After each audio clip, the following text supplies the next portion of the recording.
Broadcasting to you on WNN 1470 AM and TrentoVision.TV from the world's leading think tank laboratory, buried deep in an undisclosed building in hostile territory where evil and corruption is exposed. You're about to enter the Tom Trento Show. Now order, all hands flag and battle station.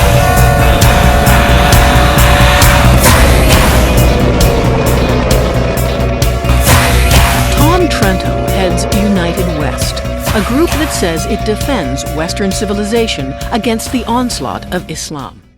Okay, here we go. Tom Trento here on Tuesday, November 19th, 2013, folks. Good to be back. I've been away for a little bit, and I just have a question. I got a question for all Americans today, and the question's pretty simple.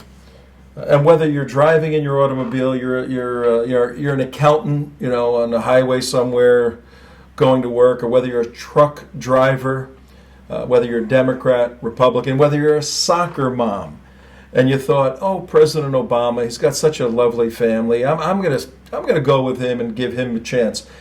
I have a question for all Americans of any race, any creed, any religion, any ideology, any political party. At what point, and here's the question, very specific question, at what point do you conclude from your moral compass that this president has crossed a moral line, a line of criminality, a line of perpetrating a massive fraud against all Americans with the propagation and continual presentation of this Obamacare nonsense, particularly all the elements related to keeping your insurance and the whole history of that? At what point do you, Mrs. Soccer Mom, you, Mr. Truck Driver, you, Mr. Accountant, at what point do you say, you know what? That's enough. This guy has crossed a line of criminal behavior, and I no longer can support him or this program, which is perpetrated upon a false reality, which is propagated on a continual lie, and which results in a massive, massive fraud against the American people. And here's why. And our show today is going to present not evidence beyond a reasonable doubt, but evidence without any possibility of being challenged, way beyond the bar of reasonable doubt, without a shadow of doubt, in fact. We're going to present that evidence in the show today because this is so critically important here on November 19th, Tuesday, 2013. Let me tell you why President Obama and his Democrat operatives are pushing so hard to fix Obamacare in any way, shape, or form to get past the elections of 2014, 351 days from today. That's right. 351 days from today is November 4, 2014, the next election. Here's why. In the past 13 years, in the year 2000, we had a presidential election, and we had President Bush against Al Gore. And we're down here in Florida, TrentoVision, the United West. President Bush beat Al Gore by 537 votes. 537 votes in 2000, resulting in a win. And there was a differential of 400,000 votes between Bush and Gore in 2000. In 2008, there was a differential. That's where, in 2004, I'm sorry, that's where President Bush defeated John Kerry and John Edwards. In 2004, there was a differential of 3 million votes. In 2008, when President Bush ran against John McCain, there was a differential of 8 million votes. That was a very unique time with the whole ambiance and bizarre context of President Obama running and the whole world viewing him as a messiah. 8 million vote differential between the two candidates. And then in this past election, 2012, there was a differential between President Obama and Mitt Romney of 5 million votes. So if you add all those together, you've got a differential of between 3 to 5 million votes per presidential cycle between the Republican Party and the Democrat Party. That's how closely aligned both parties are. And as we know, there's a significant group of independents and other groups that usually swing it one way or the other. Here's the fraud, folks. The only way you're going to understand Obamacare, actually it's the Patient Protection Affordable Care Act. And we're not in our studio today. We're out on the road.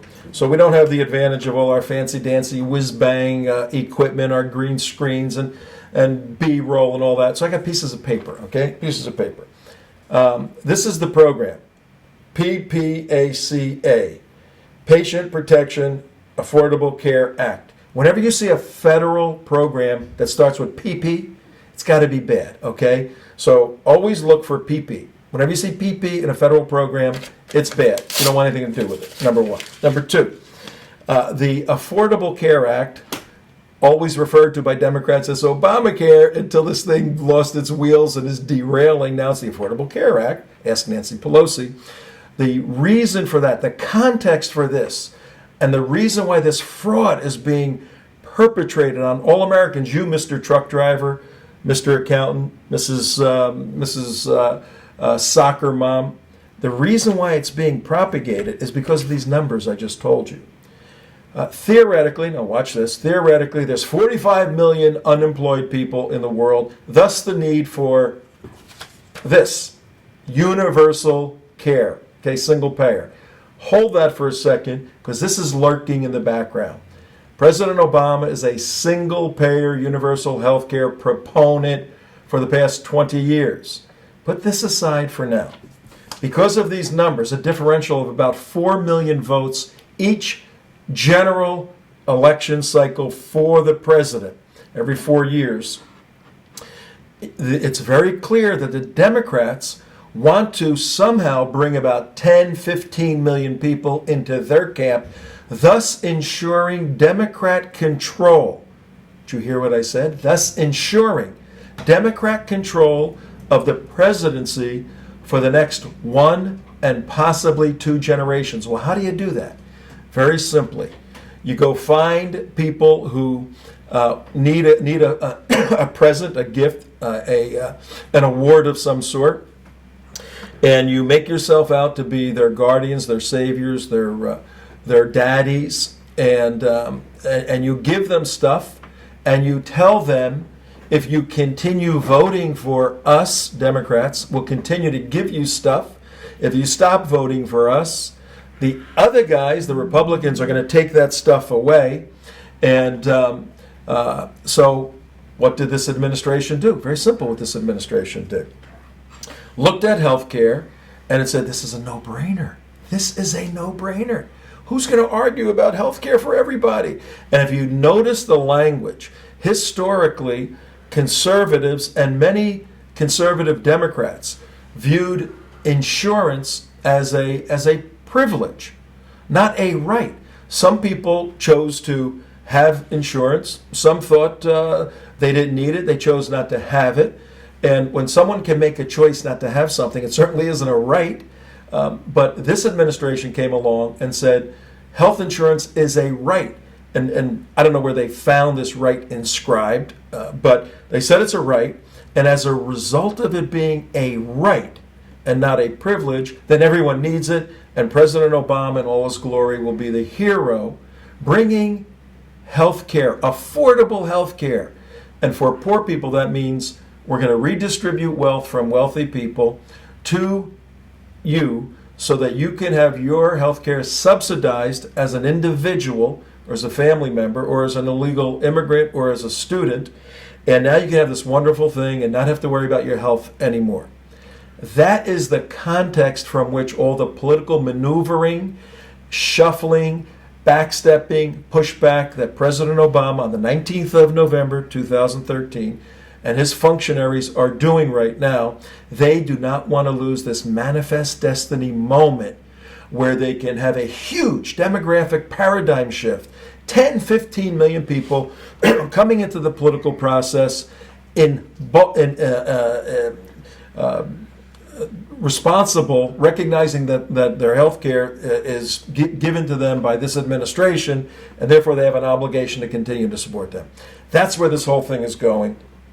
We're going to lay out in this show evidence to support our thesis that President Obama is acting as a common criminal, perpetrating and propagating the crime of fraud upon the people of the United States of America.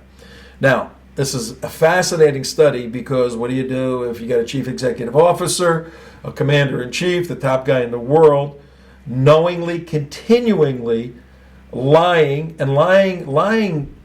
sugarcoats the criminal act of fraud, which is a very serious, just here, analogously. Take President Obama and take the exact behavior and words that he has expended over the past 4 years on Obamacare, and take the individual who's the head of the largest healthcare organization in the country, put that individual in the place of President Obama saying the exact same thing.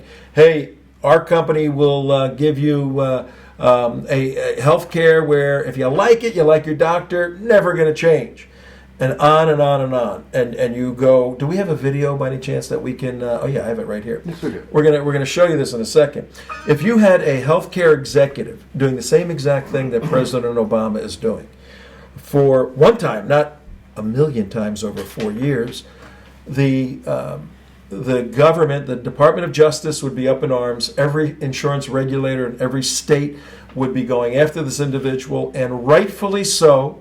They would be arrested, and they'd have their day in court. The evidence would be presented. They'd be found guilty, and they'd have a penalty of some sort. It could be a financial penalty for fraud, or it could be, in fact, jail time for fraud.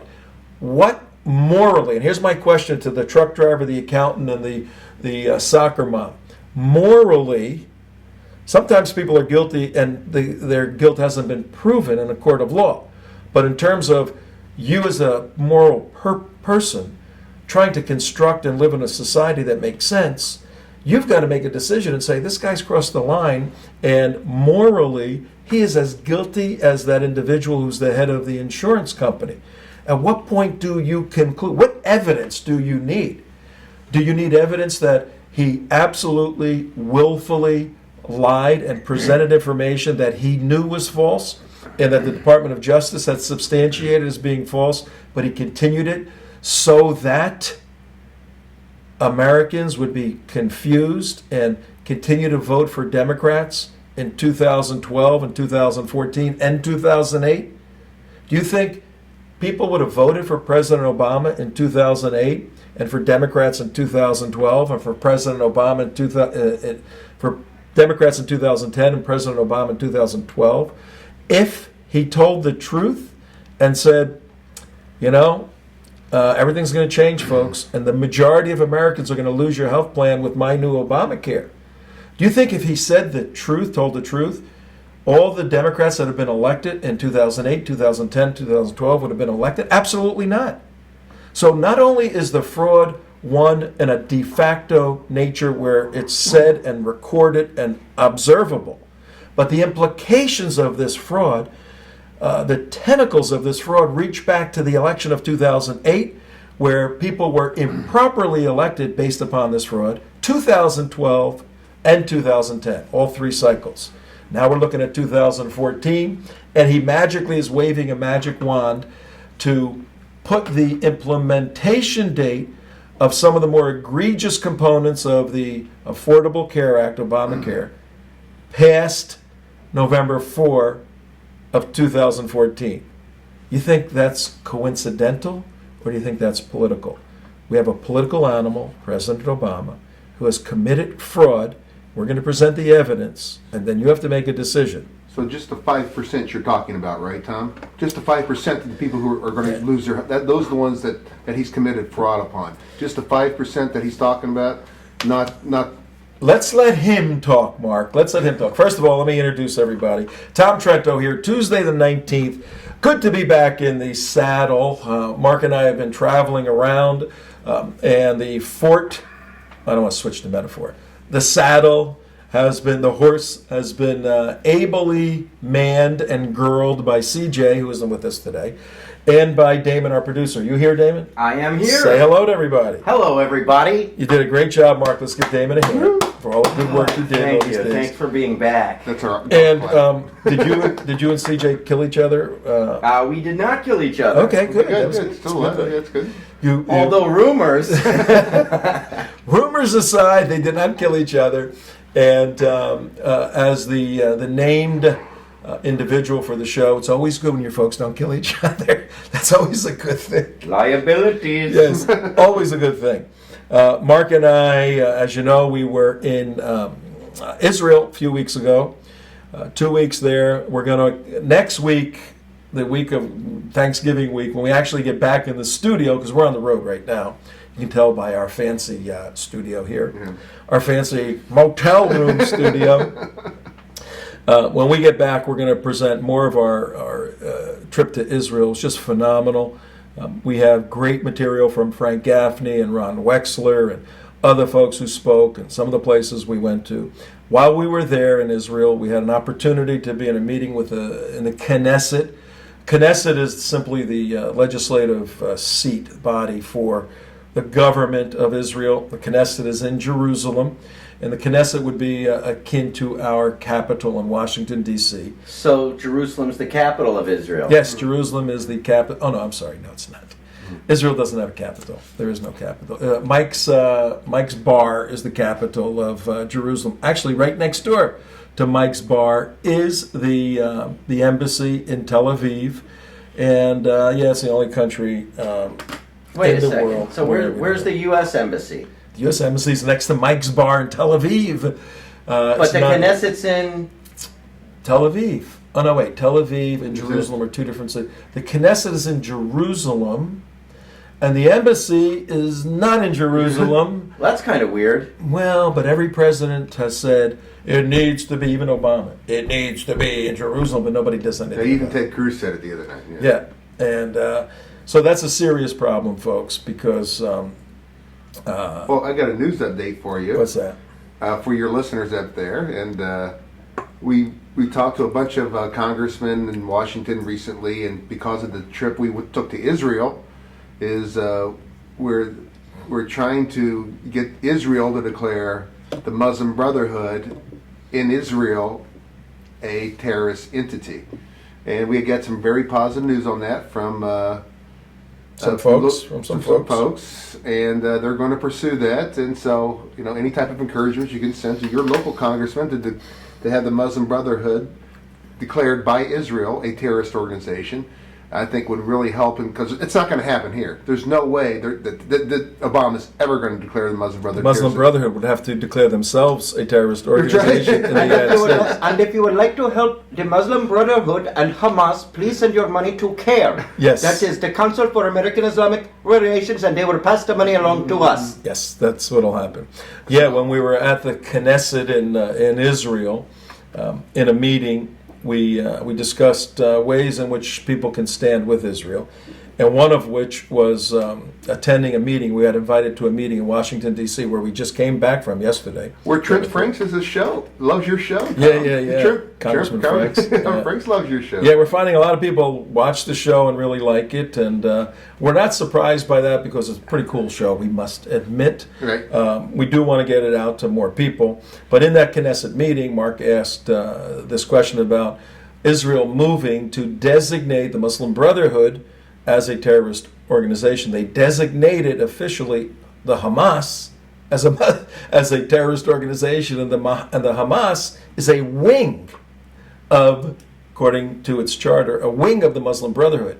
So we're just saying, why you designate the whole plane? Okay? Child. Yeah, the whole plane. If you got the wing there, the whole plane.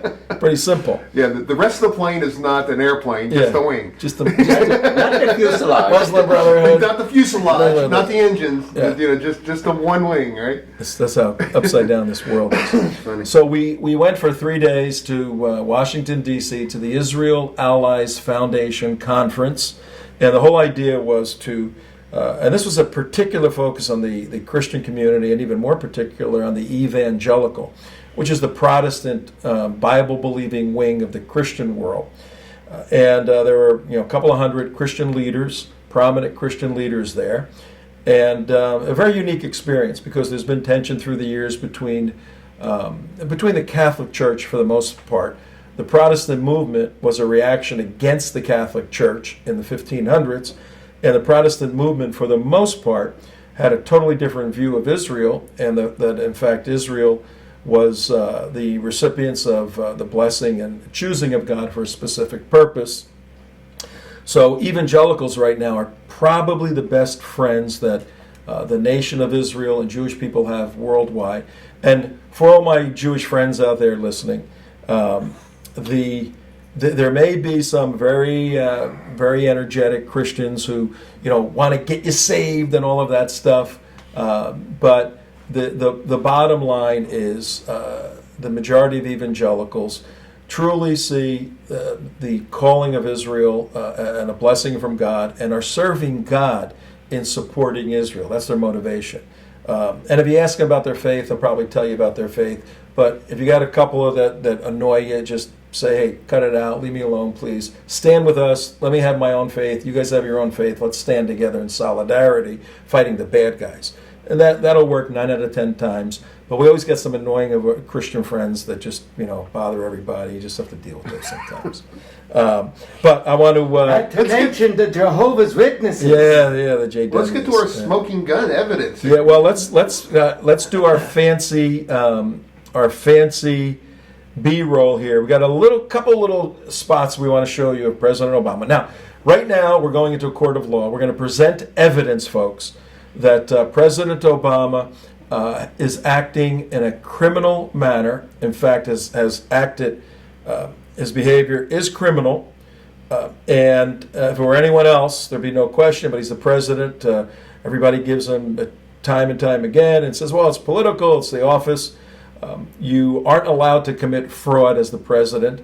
You are allowed to lie and disassemble and deceive for national security purposes. Now, I haven't heard the argument that the PP Act has anything to do with national security. Of course it does. What is it? How's that work? How can you have a strong military if everyone is sick? Okay, there it is. He's resolved. Everything's resolved. Are we ready for putting this thing? Okay, here we go. All right, President Obama, in his own words, what you're going to see is a little video of him committing the crime. We're presenting evidence of his criminal behavior.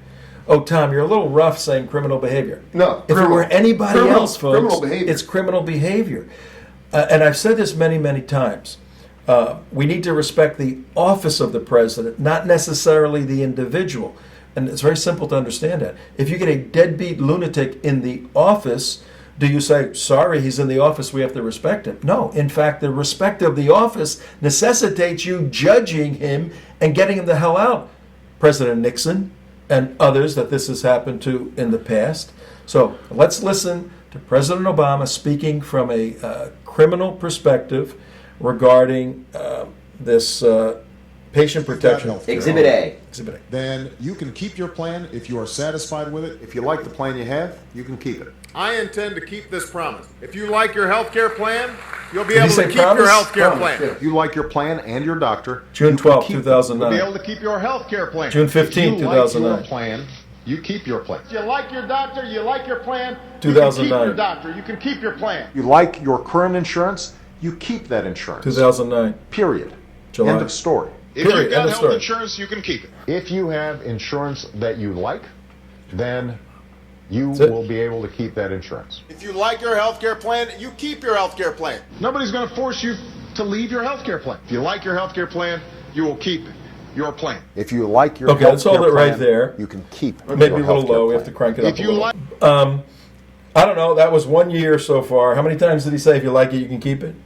A million times. I mean, There's about a dozen. Now, if you, we're talking to the truck driver, we're talking to the accountant, and we're talking to the soccer mom. Common interpretation of language. We can't get all bizarre and ethereal here. What did the guy just say? Help me out. Well, he said, I heard clearly what he said, Tom. He said, for the 5% of you that could be affected by this health care plan, that those could be changes that may be made in the future, that you guys may be able to keep your health care plan. That's exactly what he said. That's not what he said. What did he say then? Troublemaker? He said if you like your health care plan, you can keep your health care plan. Period. Period. Period. Period. Period. Period. No, end Period? of report. Period. End of report. End of sentence. Period. End of report. thought. Period. End of thought. Period. Period. Period. Okay. Next. Let's do a couple of more. We're presenting evidence. You're the jury right here. It doesn't go any louder. You're the jury right here. We're presenting exhibits to you. Mr. Truck Driver, I'm assuming you're a Democrat because many truck drivers like me. Were used to you be a Democrat when you were a truck driver? Yeah, well, I was on the border there. I was voting for the person, but then later on, I became a Republican right around the same time. And the accountant, I use these as stereotypically. The accountant's a white collar guy's a Republican, and the soccer mom is like can go either way because she's more prone to look at the family and all of that and those concerns. So I'm covering everybody. Get mad, who cares? But Wait, where's the working woman there, Tom? the working woman? Don't get sidetracked. Go ahead. Working back to the Back to Most working women are Republicans, from what I understand. But here, let's play a little more of this stuff right here. President Obama. Here we go. keep your healthcare plan. Now we're in 2000. If you like Still your 2009. healthcare plan, you can He's selling keep it. your healthcare plan. No matter what you've heard, if you like your doctor or healthcare plan, you can keep it. If you like your healthcare plan, you can keep your healthcare. No matter what you've heard. So what does that assume when he says no matter what you heard? It means No that matter there have been what. people poo-pooing his plan, saying that, No. That's not what the plan says. There's no way that you're going to be able to keep your health care plan once this thing gets implemented and put into law. So far, we're at August 2009. Right. So it's not passed yet. no, it's not passed The yet. whole reason he's saying this is because people are coming out screaming and saying, no, it's not. There's Death panels. I Death can't panels, keep my everything. plan. My doctor's going to It's retire. the government takeover of the healthcare system. You know, you're not going to be able to keep it, and it's going to go into the business and everything else. Right. It's exactly what people are saying. We remember he was elected when? He was elected in 2008. He was inaugurated in 2009. And very, very quickly, he starts laying out the particulars for a health care plan. Within 15 minutes, practically. Yeah, very quickly. So now it's the 2009. summer, and Republicans are saying, are you out of your friggin' mind? This thing isn't going to work. You can't take 1/6 of the economy and do all this stuff. It's not going to work. No matter what you heard. Let's Hey, go on. you lost the election. Shh. Yep. Your private health insurance plan, you can keep it. If you like your private health insurance plan, you can keep your plan. Period. Period. Now we're in September Require you or 2009. your employer to change the coverage of the doctor you have. If you are among the hundreds of millions of Americans who already have insurance, nothing in my plan will require you or your employer to change the coverage or the doctor. Unbelievable. Oh, go. That was the best one right Yeah, there. that was tremendous, actually. That was Let's the best go back one. to that one. I think that was September 11th, 2009. Yes, and of course, you know what? It figures on September 11th, he tells the Whopper. If you are among the hundreds of millions of Americans who already have insurance, nothing in my plan will require you or your employer to change the coverage or the doctor you have. Okay, folks. Now that was September 11th, 2009. Nothing in my plan. Nothing in my plan. No. Nothing in my No. plan. You or your employer. You're your employer.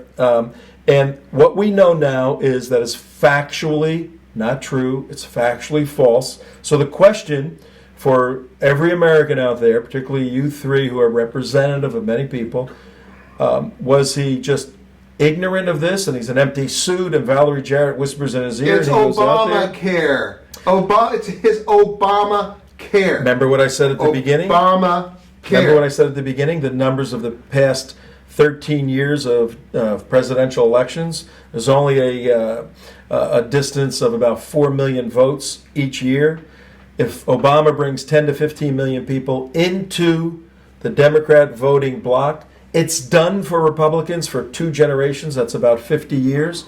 And to transform this country the way he wanted to, by having a 50-year opportunity with the way he has set things in motion, he will make it the third world country that he desires it to be, so that it isn't a colonialistic, imperialistic country. That's where all of this is going. You have to understand this in terms of Democrat politics. That's why the Democrats are going nuts and telling him to fix it. How about immigration? Well, I'm sorry.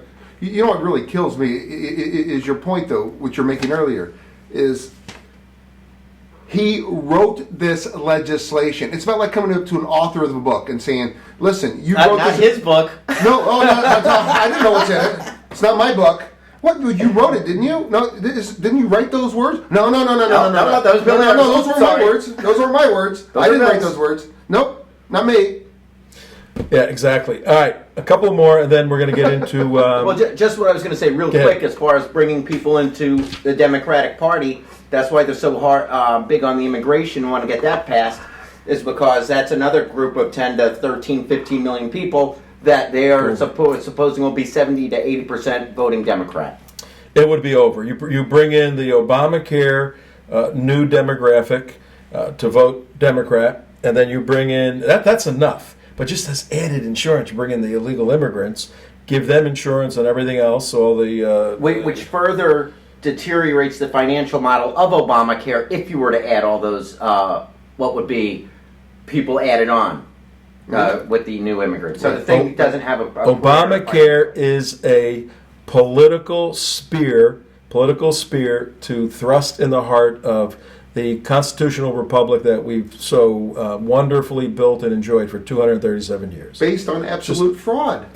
Completely based upon fraudulent words, spoken words, fraudulent written words, fraud through the mail, fraud through the TV, fraud through meetings. Wire. And in this day and age, wire fraud. In this day and age, where you can get up to the minute stuff, it's Well, what's good is it's starting to unravel. Couple Exhibit more. 1-3.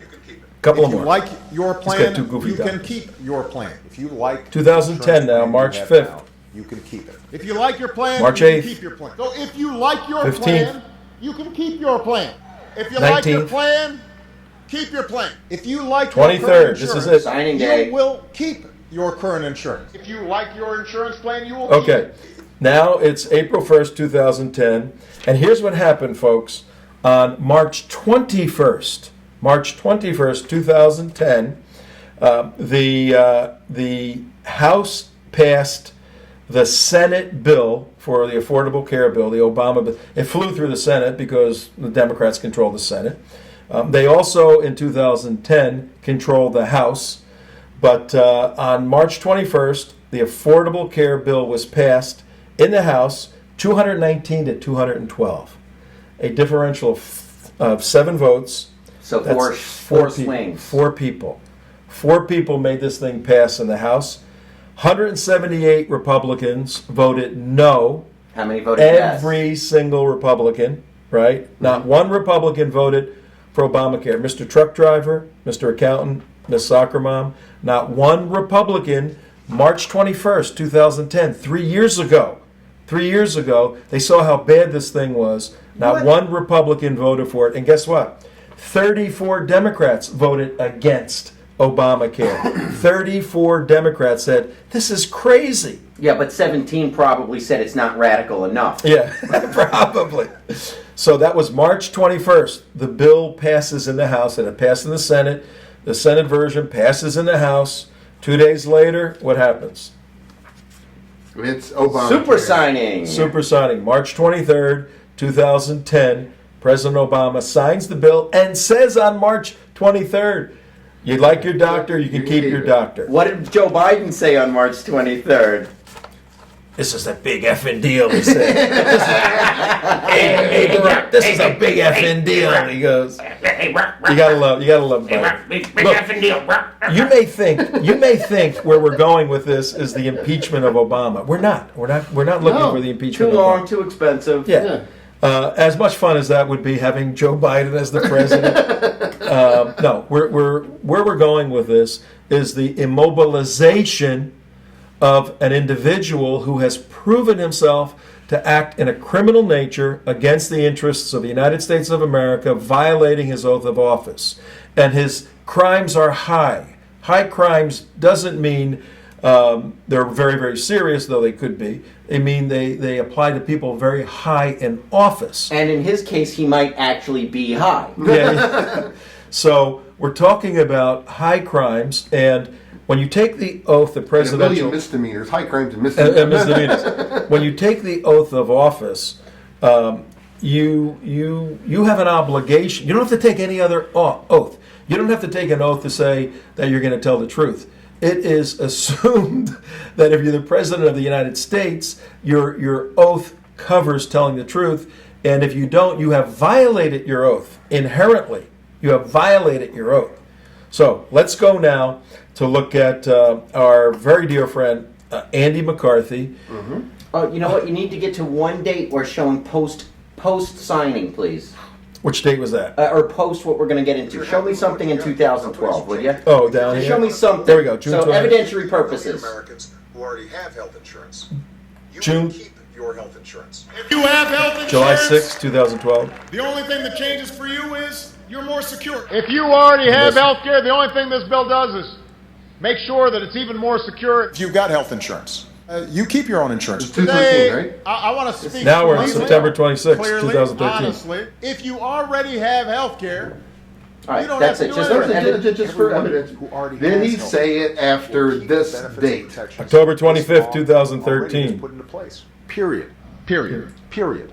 Period. End of story. So, You have- period. Period. One of these November funds 4th, 2013. before the Affordable So Care already- Act came into law. And you really liked that plan.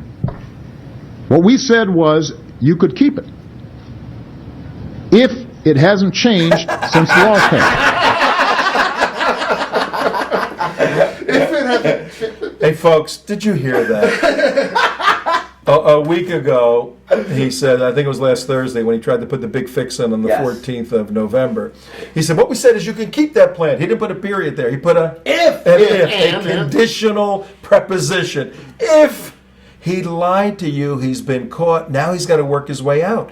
His hand, June 28th, June 17th. 2010. I got all kinds of things here, but No, Tom, this goes with Andy. I just want to make one little quick Yes. comment on this. It's not like he said it once. It's not like he said it twice. It's not like he said it 10 times. How many times did he say That it? was 36. 36. That cut was 36 times. And that's just the ones we know of. It's got to be 3,600 times. That's just, I mean, if you really want to go out on it, it could be, I mean, it was his stump campaign But what do you speech. do? What do you do with the people that say, "So what? You know, all the politicians lie." No, because that was the prime driver to getting this legislation passed. It was the opposition to people losing control over the health care that they've had for years, or if not decades, that they did not want to have to give up what they were comfortable with, what made sense for their budget, their doctors, what they wanted. They did not want it to change, and that was the prime opposition to getting this legislation passed. And if you, before the whole Obama thing, certainly the healthcare system could be improved. It's not that was always a discussion, and there were always efforts. But when a sultan or a president or a king or a rich person was injured or had some sort of catastrophic disease somewhere in the world, where'd they come? Right here. What country did they go to? Because America, the number one healthcare system in the world. We had 10 million, 15 million people who were uninsured, not 45 million people, and half of them didn't want to be insured. They chose not to be. We had a very small problem to solve, and what happened is Obama turned it upside down, and for political purposes, moved to propagate this fraud so that Democrats would be elected forever. But Andy McCarthy has exposed President Obama, Andy's a good friend of ours. He's a former prosecutor, Southern District, State of New York. Team B2. Team B2 author, a great along with writer. you, Tom. Yes, along with you. National Review writer, put the blind sheikh in jail, has written Willful Blindness, The Grand Jihad, a whole bunch of different New York things. Times best-selling author, credible guy. Tremendous. And he is... Islamophobe extraordinaire. yes. He wrote an article today, yesterday, the 18th of November, entitled "Obama's 5% Con Job." Now, when you got somebody at the legal stature of Andy McCarthy using terms like 5% con job, They're not using this term loosely. no, you got to take notice of this.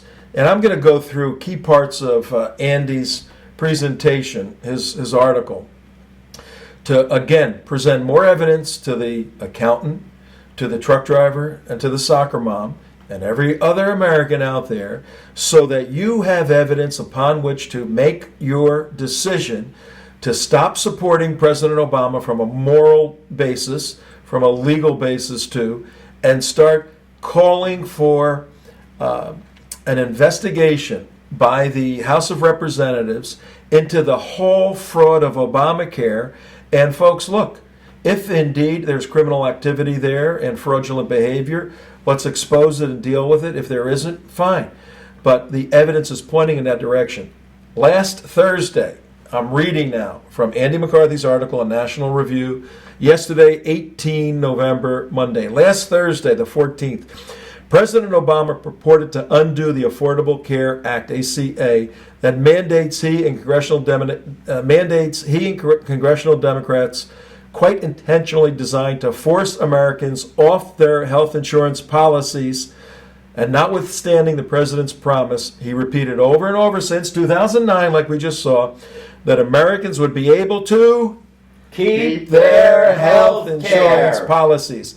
In my column last week, Andy's column, he said, I argue that Obama's last unilateral dictate is lawless and transparently political. That's the point we've just been making, folks. With each passing day, however, since last Thursday, today's the 19th, with each passing day, what becomes more breathtaking is the depth of systematic, calculated lying that went into the extensive, the criminal Obamacare fraud. What did I just say? Criminal. Andy McCarthy. Andy McCarthy's calling it criminal. Andy McCarthy. Well, what does he know about the law and criminals? He's the federal prosecutor. Oh, that's Andy right. McCarthy says, with each passing day, however, what becomes more breathtaking is the depth of systematic, calculated lying that went into the extensive, then he has bracketed, the criminal Obamacare fraud. Those are very important legal terms that he's applying. Let's quickly. Is this guy familiar with those? With I that think, kind of I think he terminology? knows a little bit about it. Let's quickly recap the lawlessness and cynical politics behind Thursday's pathetic press conference. That's when President Obama said, you know what, we've got a few problems here, but bear with me. Ha, ha, ha, ha, ha. I'm going to fix all this. Listen. Oh, he had that healthcare fairy dust. Listen to Listen to what the president, Andy says, who should be the president.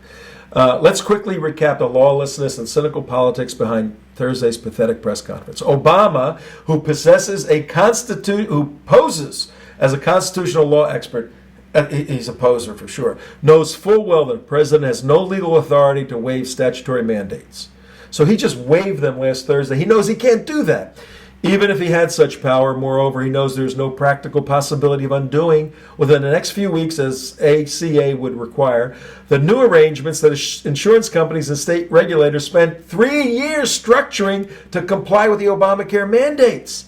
So Andy's saying the president is saying to people stuff he knows is impossible to do. He Impossible. doesn't have the power to do it. This was an act of Congress signed by the president. He can't undo it. Just In sum, Obama is well aware that his proposed fix is frivolous. His hope, this is beautiful, his hope is that the country overwhelmingly consists of not accountants, not soccer moms, not truck drivers, but dolts. D-O-L-T-S. Dolt. like Homer Simpson's.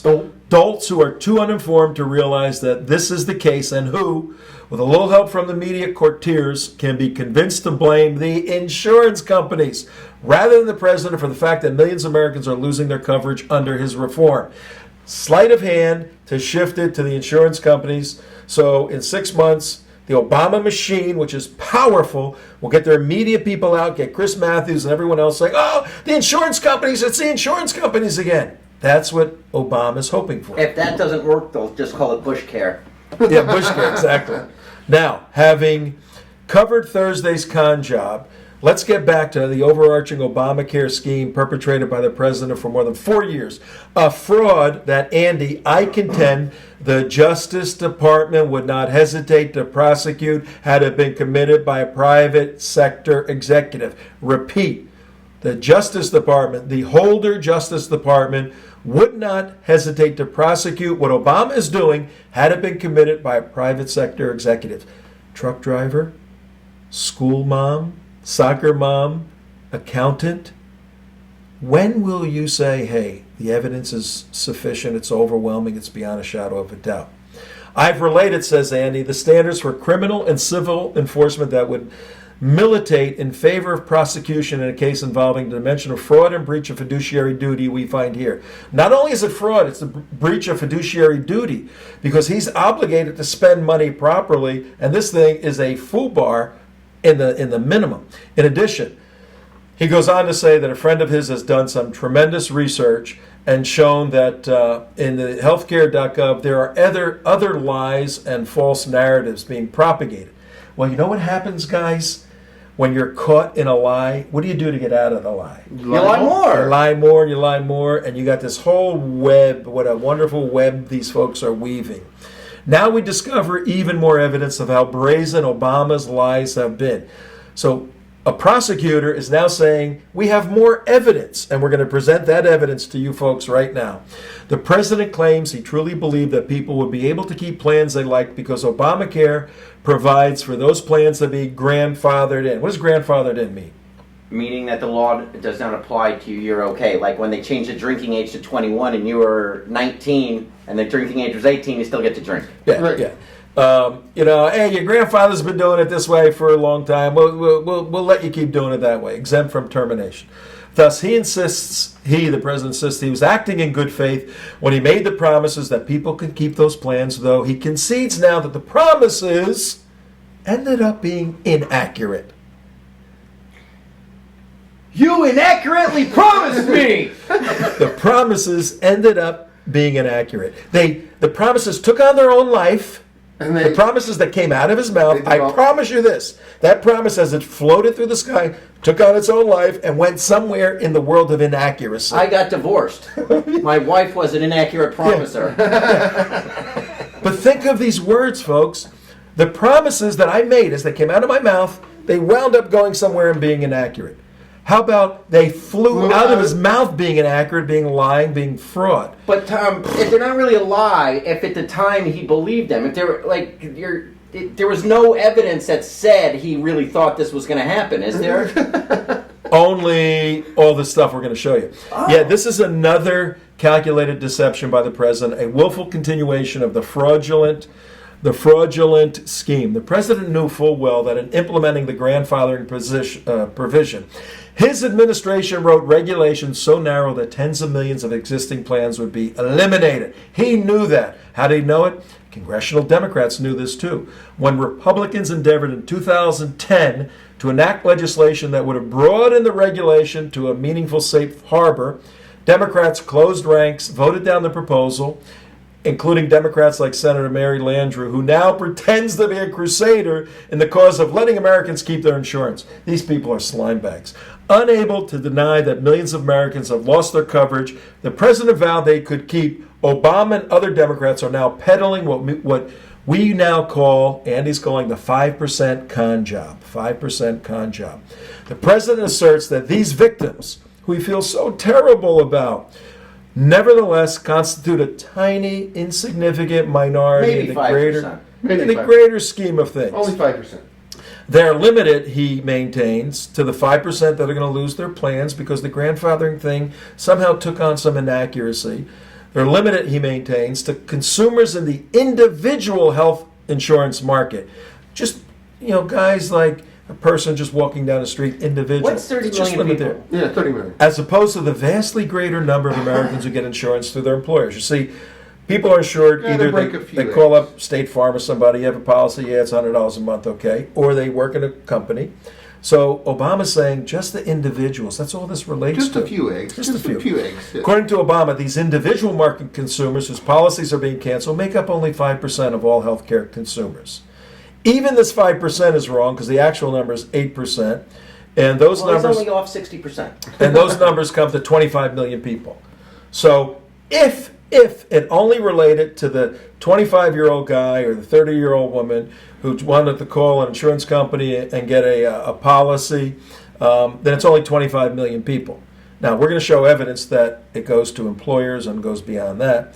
25 million people is more people that were affected for the reason that Obamacare came into being, that there were a number of uninsured people, the 15 or 20 million so. So right now we have evidence, factual evidence by the government's own words in their own records, that more people are being affected because of Obamacare losing their insurance than didn't have insurance when this whole thing started. So we're upside down already. All right, going from there, Obama and Democrats used this number, the number of people who didn't have insurance, to justify taking 1/6 of the economy, taking the best insurance program on the face of the earth, and turning it into this totally screwed up mess that it is right now. Continuing. But that's not the half of it. Obama claims that unwelcome cancellations are confined to the individual market is another brazen lie, says Andy. And he goes on to show that research has indicated in the Federal Register, and many of you have heard this, but let me read the Federal Register information and then another bit of information you haven't seen yet. In the Federal Register dated June 17, 2010, on page 34,552. Dated when? June 17th, 2010, 3 years ago. It includes a chart that outlines President Obama's administration's projections. The chart indicates 3 years ago, while before and after Obama's saying you can keep your stuff, the chart indicates that somewhere between 39 and 69% of employer plans. Now the federal government says not only are individuals going to be impacted, but employer plans. You work for a company, you're going to lose your policy too because of the Obamacare regulations and mandates. Employer plans would lose their grandfather protection by the end of 2013. In fact, small business employers, there's a staggering 80% will lose theirs. What's that? And that is to say, during all these years, while Obama was repeatedly assuring Americans, if you like your health insurance plan, you can keep it, he actually expected 7 out of every 10 Americans. Now, folks, he's saying you can keep it, but he knew factually in his head and he knew emotionally in his heart that 7 out of the 10 people that he was speaking to were going to lose it. 70%. 70%. Andy says that the fact is, the federal fact is, President Obama knew this, and he propagated this gigantic lie, this fraud. Now, watch this. Here's the new information that David Yerushalmi has put together. This is very interesting right here. David is a colleague of ours, Team B2, great attorney, American Freedom Law Center. I'll read what Andy wrote. It gets worse. My friends at the American Freedom Law Center, on whose advisory board I sit, are representing Priests for Life, a group aggrieved by Obamacare's denial of religious liberty. Specifically, Obamacare mandates that believers, despite their faith-based objections, and we saw this argument a couple of years ago, have to provide their employees with coverage for abortifacients, contraceptives, all of that.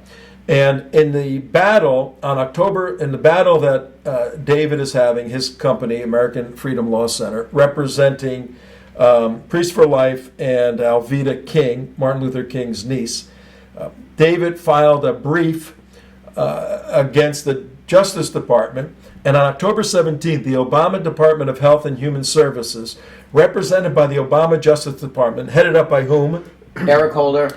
So Eric Holder's Justice Department submitted a brief to the Federal District Court in Washington opposing David's brief for Priests for Life in a summary judgment motion. David filed for summary judgment saying, hey, this case has to be gone.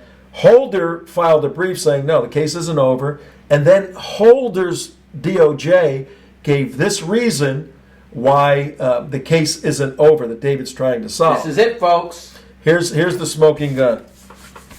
Here's the smoking gun. Do you need a drum roll? Here's the smoking gun right here. The ACA's grandfathering provisions, incremental transition, and I'll read this a couple times, it's short, does not undermine the government's interest in a significant way. So the state, the DOJ is saying Obamacare's grandfathering provisions and their incremental transition does not undermine the government's interest in a significant way. Even under the grandfathering provision, this is Holder's people speaking, even under the grandfathering provision, it is projected that more group health plans, not the individuals, group health plans will transition to the requirements of Obamacare, the mandates, the regulations, under the regulations as time goes on. Defendants, Obama administration, Department of Justice. Who is the DHS, right? HHS. Defendants, Obama is the defendant, have estimated that a majority of group health plans will have lost their status, grandfather status, by the end of 2013. Let me read that last bold sentence that Andy wrote. Even under the grandfathering provision, it is projected that more group health plans will transition to the requirements under the regulation as time goes on.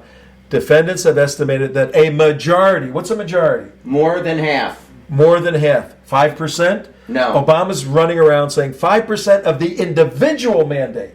When in fact on October 17th, the Department of Justice said that a majority of group health plans, now we're talking about tens and tens of millions of people, will have lost their grandfather status by the end of 2013.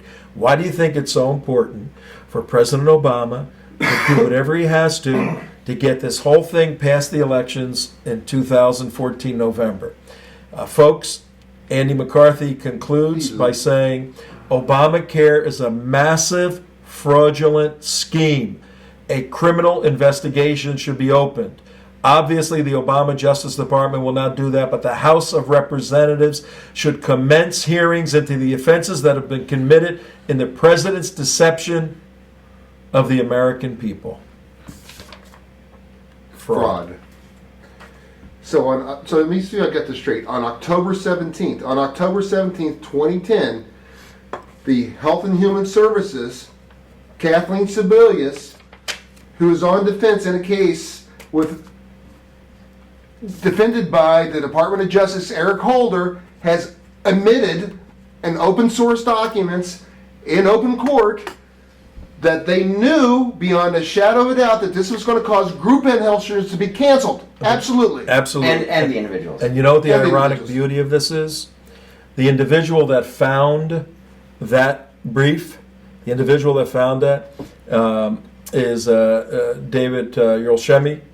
And David is a very dear friend of Andy and of ours. Mm-hmm. And it's just interestingly ironic that this little bit of information, which is really a smoking gun right here, that shows fraud, and truck driver, accountant, and soccer mom, really, it's time to say goodbye to President Obama. And that's the bell. The bell is rung. Time to say goodbye to President Obama and call for an investigation into his fraudulent behavior. And pray for he and his family, because he'd be in a lot of trouble. We'll see you now.